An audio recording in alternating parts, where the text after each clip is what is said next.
beberapa hal memang susah dijelaskan dengan nalar. Banyak orang lebih suka dengan hal yang bisa diselesaikan dengan cepat secara logika. Namun kadang kita juga perlu menyelesaikan masalah sampai tuntas sebelum hanya menjadi misteri.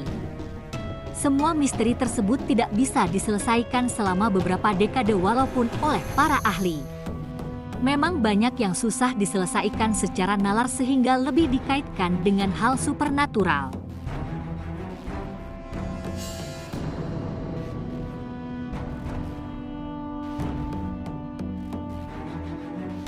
Pada 25 Januari 1959, 9 siswa Rusia mendaki Gunung Otorten untuk liburan ski. Mereka tidak pernah kembali sampai akhirnya tubuhnya ditemukan. Pemeriksaan 9 jasad tersebut hampir mendekati ditariknya garis merah kesimpulan. Apa yang menyebabkan 9 pendaki berpengalaman ini nampak kabur ke dalam temperatur beku? Kenapa sebagian berpakaian utuh sementara sebagian lainnya bertelanjang bulat? Yang lebih mengkhawatirkan adalah jasad Lyudmila Dubinina yang kehilangan lidah serta kedua matanya.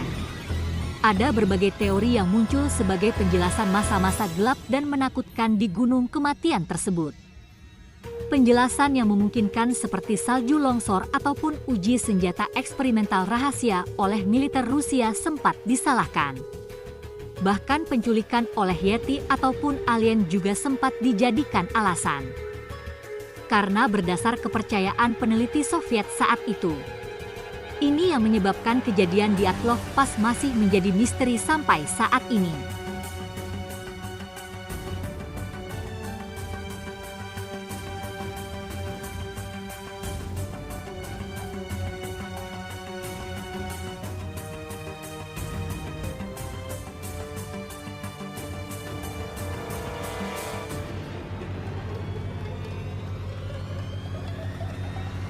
Pada tahun 1957, dua bersaudara perempuan Joanna dan Jacqueline Pollock yang berumur 11 dan 6 tahun secara tragis tewas dalam kecelakaan mobil seiring perjalanan mereka ke gereja lokal di Northumberland, Inggris. Orang tua mereka sangat terpukul. Sampai-sampai ayahnya John berdoa berharap kedua anak perempuannya kembali dalam hidupnya dan sepertinya doanya terkabul. 1 tahun kemudian, saudara kembar perempuan Jennifer dan Gillian lahir, yang secara mengejutkan memiliki tanda lahir yang sama dengan saudara perempuan mereka sebelumnya yang telah tewas. Di usia 2 tahun, kedua saudara kembar baru tersebut meminta mainan yang sama dengan yang diminta oleh Jacqueline dan Joanna padahal belum pernah mendengar tentang mainan tersebut sebelumnya. Pada usia 4 tahun, mereka sudah mengenal tempat yang mereka belum pernah ke sana tapi pernah dikunjungi oleh Jacqueline dan Joanna. Sebelum usia sekolah, mereka bahkan menunjuk sekolah tempat Jacqueline dan Joanna, kemudian mengaku bahwa itu sekolah mereka. Para ahli, salah satunya adalah Dr. Ian Stevenson, menyebutkan bahwa ini mungkin tanda adanya reinkarnasi, tapi mereka pun belum bisa memastikannya.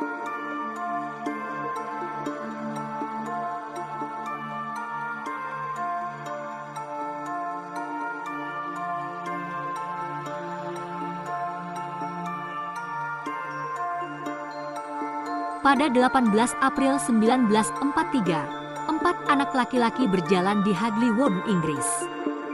Mereka menemukan pohon W.C.H. elm yang mereka pikir bagus untuk berburu sarang burung. Salah satu anak laki-laki tersebut memanjat untuk memeriksanya. Itulah saat ia akhirnya menemukan retakan seram pada batang pohon tersebut dan di dalamnya terdapat kerangka wanita lengkap kecuali salah satu tangannya yang entah kemana. Karena ketakutan, mereka berjanji untuk bungkam dan kabur. Tapi anak laki-laki yang paling muda akhirnya sangat trauma dan ia memberitahu ayahnya. Polisi akhirnya tergerak untuk menginvestigasi dan kerangkanya ditemukan di tempat sesuai yang dideskripsikan. Tangan wanita yang putus dan beberapa pakaian wanita tersebut ditemukan beberapa saat kemudian, dikubur dekat pohon yang membawa pada beberapa kesimpulan bahwa ia menderita eksekusi ilmu hitam atau praktik satanisme di area tersebut. Setelah analisis polisi, Tulang-tulang tersebut ternyata milik seorang wanita sekitar usia 35–40 tahun yang ditempatkan di pohon tersebut selagi masih hangat dan tersembunyi hingga 18 bulan. Berkutat dengan misteri tersebut, penduduk tersebut menamai jasad wanita tersebut dengan julukan Bella setelah munculnya grafiti di kota yang bertuliskan, "Siapa yang menaruh Bella di pohon WCHL?" Meskipun begitu, tidak ada yang pernah bisa memberikan info lengkap terkait ini.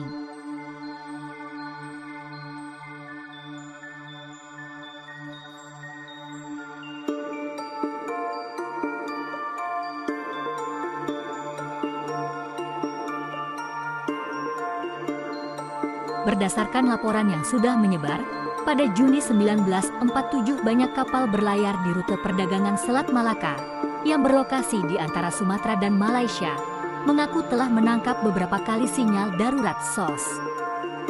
Pesan dari kapal tersebut cukup seram karena menyatakan bahwa semua awak termasuk kaptennya telah tewas, terbaring di seluruh penjuru kapal.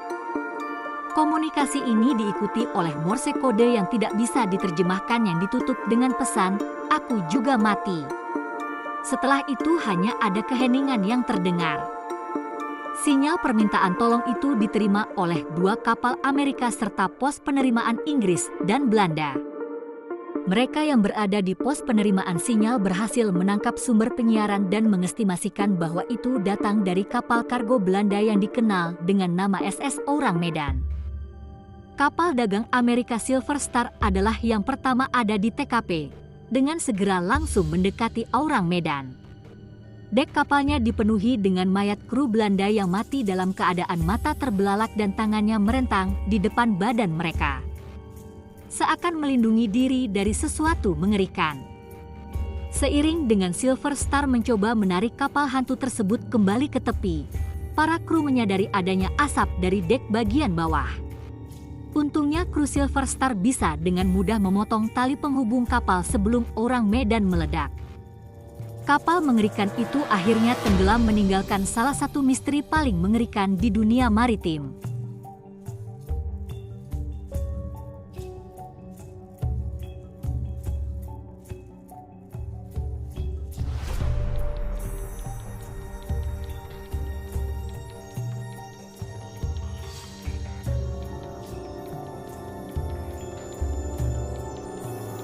Ahli fisika Cornell, Philip Morrison dan Giuseppe Cocconi, terkenal karena mencoba untuk membayangkan seberapa cerdasnya peradaban alien mencoba untuk menghubungi bumi. Mereka harus melihat transmisi radio. 18 tahun kemudian, prediksi itu menjadi kenyataan. Pada Agustus 1977, Jerry Ehman, peneliti sukarela dari Ohio State University memindai gelombang radio dari luar angkasa, berharap secara acak bisa bertemu dengan sinyal yang dikirimkan oleh alien cerdas, hingga akhirnya ia melihat alat pengukurannya menukik. Sinyal tersebut berlangsung selama 72 detik, periode waktu terlama yang pernah muncul dan ditransmisi dalam alat yang digunakan Ehman. Sinyalnya sangat keras dan sepertinya dipancarkan dari tempat yang belum pernah dikunjungi manusia, di konstelasi Sagittarius dekat bintang Tau Sagittari, 120 tahun cahaya jauhnya.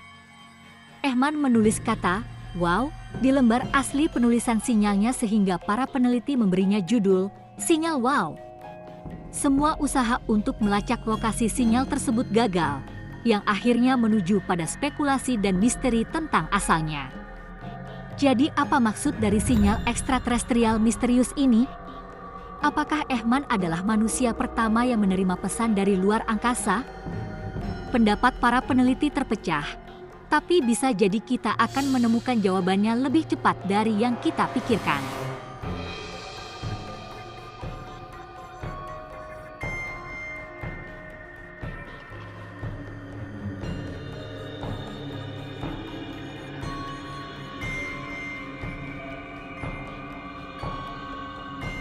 Pada 21 Oktober 1978, Frederick Valentich meninggalkan Melbourne, Australia untuk memulai latihan terbang 125 mile menuju Kings Island. Ia menerbangkan Cessna bermesin tunggal. Sesaat setelah jam 7 malam, Valentins membuat kontak radio dengan pengendali lalu lintas udara untuk tahu apakah ada pesawat lain yang terbang di area itu. Jawabannya adalah tidak. Sebuah jawaban yang berusaha dikonfirmasi lagi melalui komunikasi aneh setelah itu. 7 menit setelah itu, kontak radionya menghilang dan Valentich gak pernah terdengar lagi. Selama terkoneksi radio dengan pengendali lalu lintas udara, Valentich menyatakan bahwa ia melihat sesuatu terbang dekat dengan dia. Ketika ditanya apakah ia bisa memastikan bahwa itu adalah pesawat, ia gak bisa memastikannya, sebuah pernyataan yang ia ulang-ulang terus. Ia mendeskripsikan bahwa objek tersebut setidaknya memiliki 4 buah cahaya dan 1 buah cahaya hijau. Ia juga mengatakan bahwa bentuknya panjang, pesawat tabung berbentuk seperti rokok yang seluruh permukaannya berkilau. Menariknya, memang ada pengakuan beberapa penampakan UFO dan cahaya misterius di Kings Island dan area Selat Bass di malam Frederick Valentich menghilang. Ada juga penampakan UFO di beberapa minggu sebelum dan setelah kejadian. Kata terakhir yang didengar pengendali lalu lintas udara dari Frederick Valentich adalah, "Itu bukan pesawat."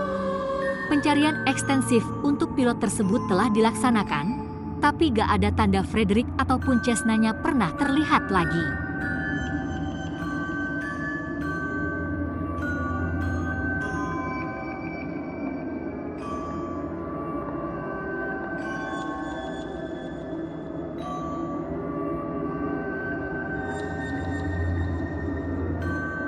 Pada 8 Februari 1981, Lee Ray Charter Jr. tidur sebentar di Golden Gate Park, San Francisco, sebelum akhirnya ia diserang secara brutal. Setelah polisi tiba di TKP di hari selanjutnya, mereka mencatat bahwa kepala Charter telah terpenggal dan gak bisa ditemukan. Salah satu tanda yang tertinggal adalah ayam yang tak berkepala, yang kepalanya disambungkan ke tubuh Charter melalui lehernya yang terputus. Secara cepat diketahui bahwa kasus ini perlu diselesaikan oleh ahli khusus, polisi San Francisco, menghubungi Opsir Sandy Gallant yang juga ahli dalam pembunuhan ritualistik dan terkait satanisme. Menurut Gallant, pembunuhan ini adalah bagian ritual gelap yang melibatkan Palo Mayombe, sihir gelap bentuk penyelewengan agama Santeria. Gallant percaya bahwa siapapun yang melakukan tindak kriminal itu berniat untuk melakukan ritual dengan menggunakan otak, telinga serta hidung milik Charter. Ia juga memprediksi bahwa kepalanya akan kembali 42 hari setelah ritualnya berhasil. Ternyata benar, 42 hari kemudian setelah tindak kriminal tersebut, kepala korban ada di TKP. Meski begitu, terlepas dari tepatnya analisis Opsir itu, tetap saja gak bisa dilanjutkan ke hukum karena dianggap di luar nalar. Selain itu memang tidak ada saksi mata kejadian. Pembunuhnya belum diketahui sampai sekarang dan kasusnya tetap gak terpecahkan.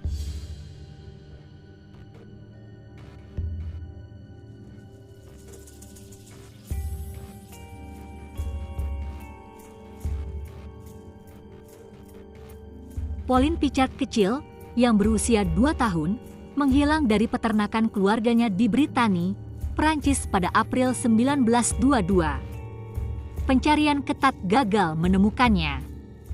Namun beberapa hari kemudian, polisi menerima berita bahwa seorang gadis cilik yang cocok dengan deskripsi Pauline ditemukan berkelana di kota Cherbourg, sekitar 320 km dari peternakan Pichard. Orang tua Pauline datang untuk memeriksa gadis cilik tersebut dan menyatakan bahwa itu memang Pauline yang hilang. Sekitar sebulan kemudian, peternak tetangga berjalan di dekat peternakan Pichard dan menemukan sesuatu yang menakutkan. Sebuah tubuh termutilasi dan membusuk dari seorang gadis cilik di samping pakaiannya yang terlipat rapi. Ia mengingatkan pihak berwenang, yang kemudian hadir di TKP dengan penduduk kota, di antaranya ada orang tua Pauline. Walaupun wajah gadis cilik tersebut gak lagi bisa diidentifikasi. Orang tua Pichard menyatakan pendapat yang membingungkan, pakaian terlipat itu persis dengan apa yang dikenakan oleh Pauline di hari ia menghilang. Area ditemukannya sisa-sisa tubuh tersebut telah dicari dengan saksama ketika Pauline menghilang pertama kalinya, yang menyebabkan kesimpulan bahwa seseorang menaruh tubuh tersebut di sana baru-baru ini saja. Kasus ini menjadi semakin membingungkan ketika tengkorak pria dewasa ditemukan di samping tubuh Pauline, menambahkan kemungkinan korban kedua di kasus ini. Kasus ini membingungkan polisi. Jika tubuh di hutan tersebut adalah Pauline, sebagaimana bukti yang terlihat, apa yang sebenarnya terjadi padanya? Apa hubungan tengkorak pria dewasa yang gak teridentifikasi itu dengan pembunuhan Pauline? Siapa gadis cilik dari Cherbourg yang selama ini telah hidup bersama keluarga Pichard? Jawaban terhadap pertanyaan-pertanyaan ini belum pernah terungkap dan kasus Pauline Pichard cilik ini masih menjadi misteri tak terpecahkan Prancis yang paling membingungkan. Di antara news di atas, yang mana yang menurutmu paling seru untuk dikuak? Apakah kamu juga mengetahui kasus misterius serupa lainnya yang pernah terjadi dimanapun?